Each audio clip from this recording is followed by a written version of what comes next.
Idol. Okay? So, andito tayo. We're back with another video mga par. So, andito tayo guys, dito sa isa nag-trending noong nakaraan, yung Hawk Tuah, mga idol. So, mga dito mga guys, kung nakita nyo even sa social media, nag-trending tong si Hawk Tuah mga par. Kung papakita natin yung picture ng ito nga siya, no? So, bigla na lang siya nag-trending guys. Kaya 100, 200k market cap na non-stop siya. Umabot siya ng 49 million market cap. Just imagine yung multiplier na kikitain mo just in case na nakabili ka dito sa bottom. 'Di ba? Very very amazing. Example lang, no? For example lang. Nakabili ka ng $200 dito sa 200k market cap mga idol. So 200k market cap, naglagay ka ng $100 for example. So, naglagay ka ng $100 dito sa 200k market cap. Umabot siya ng 1M ulit. 2, 4, 6, 8, 10. So, times 5 agad yon mga pare ko. Times 5. Times 5 nung bumalik ng 1M. So, meron ka na ngayong $500. So, 1M yung market cap mga tropa. Umabot siya ng almost 50 million market cap. So, magkano yun mga par? So, let's say 500 times, let's say 1M, di ba? Umabot na ng 50. So, let's say times 49 lang natin mga idol. Times 49 million pare ko. So, times 49, 500 times 49. Umabot ka ng 24,500 US dollar. So, kung naglagay ka ng $100 doon na ibenta mo ng 49 million market cap, ibig sabihin umabot ka ng 24,500. I'm not pretty sure the amount, pero nasa ganyan mga idol. So let's say yung $24,500 na yan, times natin sa peso na 56. Yung $100 mo kumita ng mabot ng 1,372,000 in value. So just imagine yung potential na makukuha mong pera pag ikaw ay nagtitrade ng meme coins. Okay?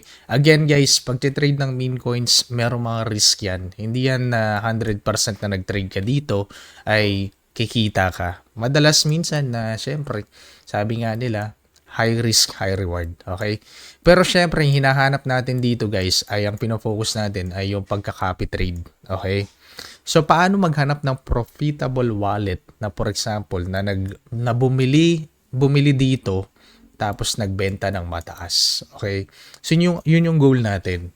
Hindi tayo yung tipong magde-trade kasi most of us hindi naman familiar sa trading. Hindi naman tayo magaling mag-read ng ganito, ng chart. Hindi naman tayo yung tipong wala naman tayong time mag-research at magsumali sa mga groups para makita natin kung ano yung mga coins na magpa-pump, 'di ba? So, yung focus natin dito sa mga beginners natin ay maghanap ng profitable trader na makokopya natin na kahit wala tayong ginagawa ay makakapag-trade sila tapos kikita tayo, sasabay tayo sa trade nila. Okay? So, una natin gagawin dito ay syempre, pupunta tayo dun sa coin na gusto nating i-investigate at maghanap tayo ng profitable trader. So, andito tayo kay Hawk2 agad. So, una natin gagawin dito guys ay pupunta tayo dun sa coin na gusto nating i-investigate. So, for example, eto nga si Hawk2 ang ating gustong tignan. So, kung pag nakikita natin dito, ay meron ditong top traders, holders. So, dito tayo magpo-focus sa top traders. Okay? So, dito sa top trader guys, i-check natin dito yung mga bumili. Ito yung bought, ito yung sold. Kung nakikita nyo. So, hahanapin natin dito mostly yung merong bot transaction. Nakita nyo yung 2 transaction. Hahanapin natin dito ay yung 1 to 2 TXNS lang. 1 to 2 TXNS. Wag kayong mag-check dyan ng mga ganito, 2547. Usually mga ganyan, mga bot buy yan or something. Hindi natin masyadong sure kung paano nila ginagawa yung transaction na yan. So, focus lang tayo doon sa 1 to 2 transaction and then doon sa sold din, 1 to 2 transaction lang din. Okay? So usually yan yung mga trader o mga tao talaga sila na nagte-trade, inaabangan nila yung chart, binebenta nila, ganun. So yun yung hahanapin natin. For example, eto, one transaction, two transaction. Wag nating gagamitin to kasi kung nakikita nyo walang unrealized saka yung balance unknown. So either airdrop or insider yung mga taong to. Wag natin tong kokopya kasi hindi din natin minsan makokopya. Makokopya natin yung buy nila pero yung sell nila hindi natin makokopya. So makikita nyo dito, kailangan makita natin din yung na may balance sila dito. Pag walang balance, wag nyo kokopyahin. Okay? So focus tayo doon sa sinasabi kong 1 to 2 transaction lang. Okay, nakikita nyo to guys. $949 buy. Tapos, benenta niya ng 29,000. $7,000. Ibig sabihin, yung $900 niya, kumita na siya ng 48,000. I mean, $28,000.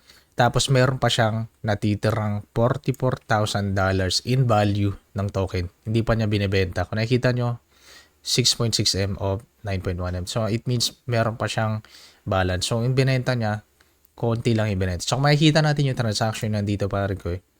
Makikita natin dito. Grabe yung, kung nakikita nyo, parang nasa 1 hour chart kasi tayo. So, dito siya nakabili nung nilaunch yung token. Nakabili siya dyan. So, nakikita nyo 2 buys, dalawang buy. Dalawang buy yung ginawa niya. Dalawang 400. So, that's around 900 in total. Tapos, benenta niya dito. Nung umangat, benenta niya. Nagbenta siya ng yung total value ng token niya nasa 9 million. Paglagay natin 9 million tokens. So, dito nung umangat, benenta niya ng 900,000 lang. Kung nakikita nyo guys, 900,000 yung pagkabenta niya. Bawi na agad yung nilagay niyang pera. Ibig sabihin, free trade na siya. Kumita pa siya dito. Times 2. Almost times 3 yung investment niya. Benenta niya dito. Pero 900,000 lang. Meron pa siyang 8 million na natitira mga tropa. So again, nung umangat ulit, binenta niya, nagbenta siya ng another 800,000 token worth 11,000 pesos mga pare ko. So kung nakikita nyo, 11,000, grabe no. Nakakainggit mga idol. Tapos nung umangat ulit, bumenta siya ulit ng another 700,000 tokens worth 16,000 USD. So, yun yung total profit niya, mga par. Okay, kayo na bahala mag-calculate yung magkano yan. Basta importante, profitable yung trader na to. Tapos, yung kinagandahan pa, nag-hold pa siya. Pero depende, kung binenta niya talaga yung total value, edi sana mas malaki yung kinita niya. Pero, I'm not sure kung bakit niya hinold. So, yun na nga guys, no? So, titignan natin dito guys. First of all, kailangan natin i-check yung address niya. Pinutin natin yung, yan, yung itong parang imbudo. Pinutin natin, copy natin yan. Tapos, punta tayo dito kay Solana. Yan, solscan.io.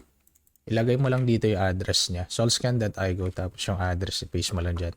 Makikita natin, check natin muna. Importante is, ma-check natin kung meron ba siyang Solana balance na pwede natin siya makapit trade. Kasi useless lang din kung kukopyahin natin siya, tapos pag chinek natin dito, zero naman yung sol niya, nailipat na niya sa ibang account. Ibig sabihin, hindi na siya magte-trade. So it means nag-profit na siya. Hindi na nagagamitin tong same account, same wallet para mag-trade ng meme coins. So kailangan meron siyang balance dito. For example, ito, check natin. Meron pa siyang 317 Solana, mga idol. So malaki yung chance na mag-trade pa siya ulit. Maghanap pa siya ng ibang coins na iti-trade. So yun yung ating aabangan. So titignan pa natin to. Syempre, it's up to you kung kokopyahin mo na siya, 'di ba? Pero meron pa tayong tools na pwede nating gamitin para ma-check kung profitable nga ba talaga siya. Pero of course, kung ikaw gusto mo na siyang i-copy trade, pwede na. Okay? So gagawin natin is kokopyahin natin yung wallet address niya ulit. Pupunta tayo dito kay Selfie Guru. Ito yung Selfie Guru on Solana. Pwede mo siyang i-search dito. Selfie Guru on Solana. Ayan. Tapos sa pasok ko lang dyan pare ko. Kailangan lang mag-subscribe or something. Wala namang bayad dyan. Merong free trial dyan. I mean free check 3 times a day. 3 times a day lang po. So kaya dapat sureballin nyo yung mga ilalagay nyo dito. Sayang din kasi. I-max out nyo. Para kayo naghahanap ng trabahador na magtatrabaho sa inyo, di ba?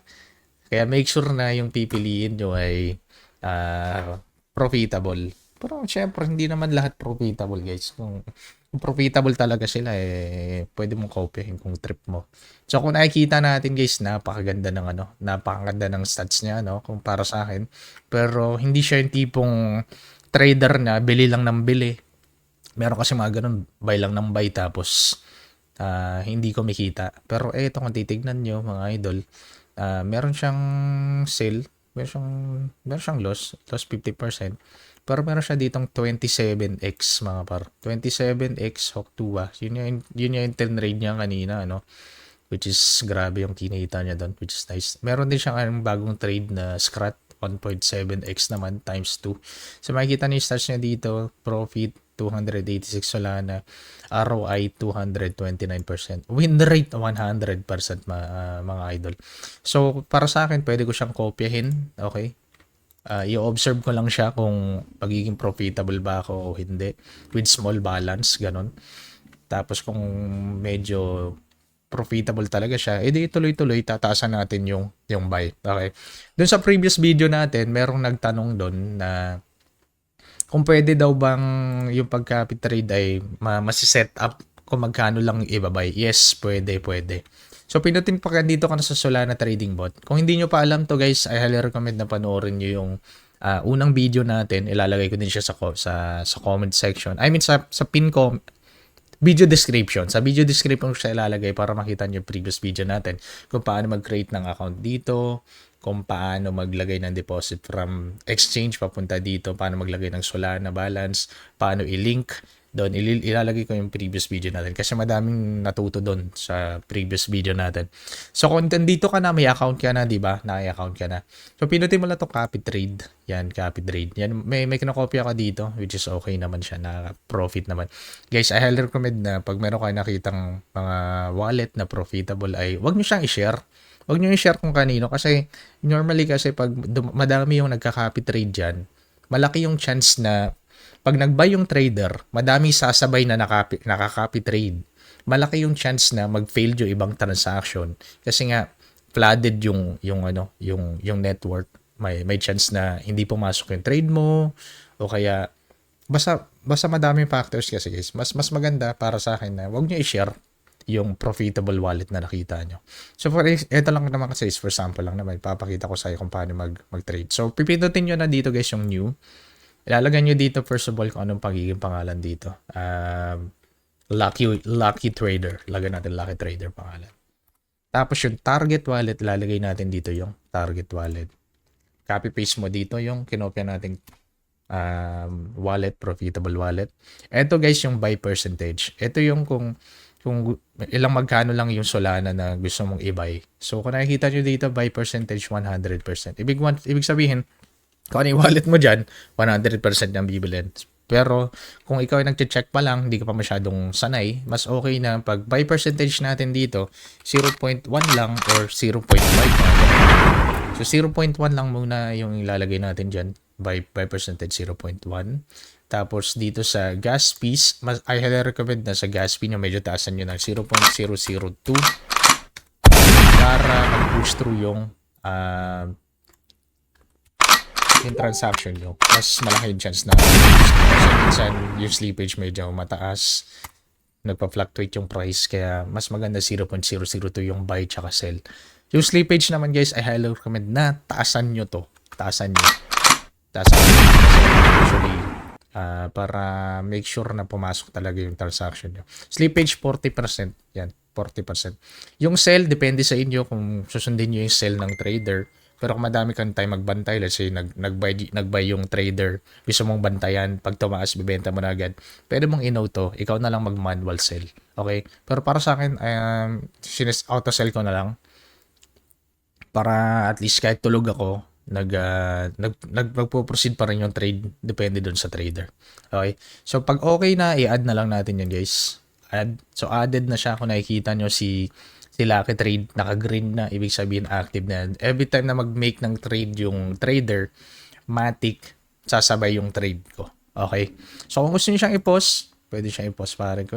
Pinutin mo lang tong in Yan, boss. Okay. Ganun lang kadali maghanap ng profitable trader.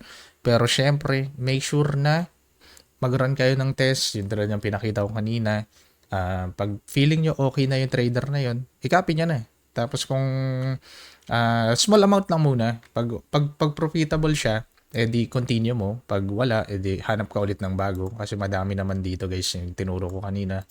Dito sa top traders. Basta avoid nyo lang yung mga sinabi ko kanina. Pag meron kayong katanungan guys, mag-comment lang sa comment section. I will be here to help. And of course, andyan lang din yung link ng Trojan bot na ginagamit natin. I highly recommend to use this bot kasi mabilis siya, meron siyang stop loss, may copy trade siya. O, ilalagay ko lang din yung link para magamit nyo na din yung bot mga idol. Okay, see you again in our next video. Peace out!